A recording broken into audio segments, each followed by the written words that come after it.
U.S. officials worry immigrant fears could make census inaccurate. New York, Reuters. Early test surveys have found that some immigrants are afraid to provide information to U.S. Census workers because of fears about being deported, which could compromise the accuracy of the 2020 census, a government official warned this month.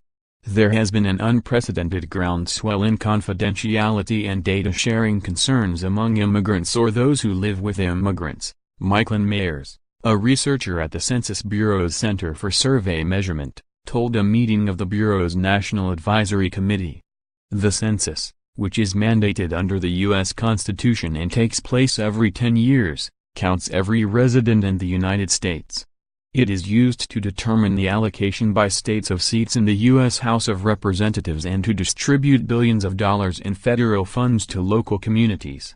Census employees running early test surveys and focus groups reported that immigrants had broken off interviews or given partial or false information about people in their households, Meyers said in her presentation, which is posted online.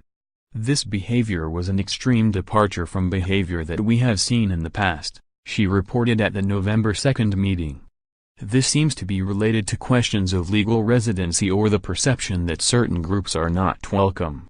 One person, Meyers said, told government interviewers, "The possibility that the census could give my information to internal security and immigration could come and arrest me for not having documents terrifies me."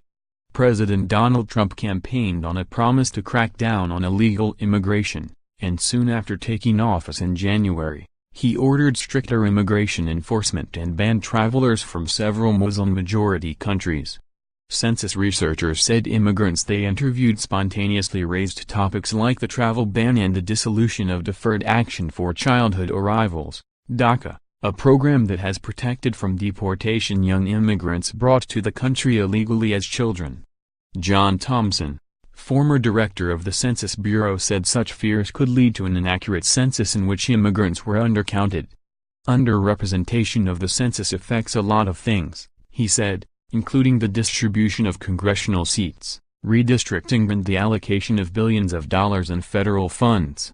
Most government surveys that discuss population rely on the census, and the ripple effects of inaccuracies would be felt for a decade, until the next full census, he said. Thompson said one way to address the problem is through more funding for ad campaigns and community outreach to educate people about privacy protections in place. Michael Cook Sr., a spokesman for the Census Bureau, said that in response to some of the concerns the agency plans to hire 1,000 staff at the local level, an increase of 25% compared with the 2010 census. These partnership staff, they work and are actually hired at the local level to engage with the communities that we are trying to reach and dispel those myths, Cook said on Thursday. They help explain that the census is easy, safe and important. Adding to the complications, the 2020 census will be taking place during a presidential election campaign, said the acting deputy director of the Bureau, Enrique Lamas, at the November event. If it is anything like some of the election jargon and some of the things that were happening in 2016, it's going to be a very difficult time to hold a census, Lamas said.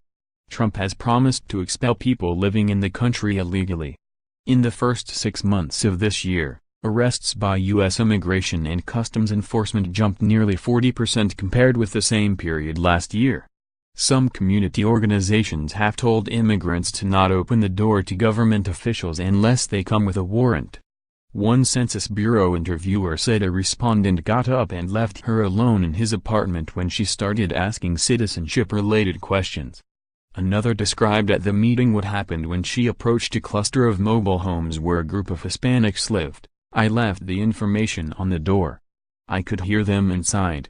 I did 2 more interviews, and when I came back, they were moving out of their home, because they were afraid of being deported." Even immigrants in the country legally expressed some anxiety to researchers. One respondent in an Arabic language focus group said Arabs in particular were likely to be scared when they see a government interviewer at their doorsteps. Reporting by Micah Rosenberg. Editing by Sue Horton and Leslie Adler.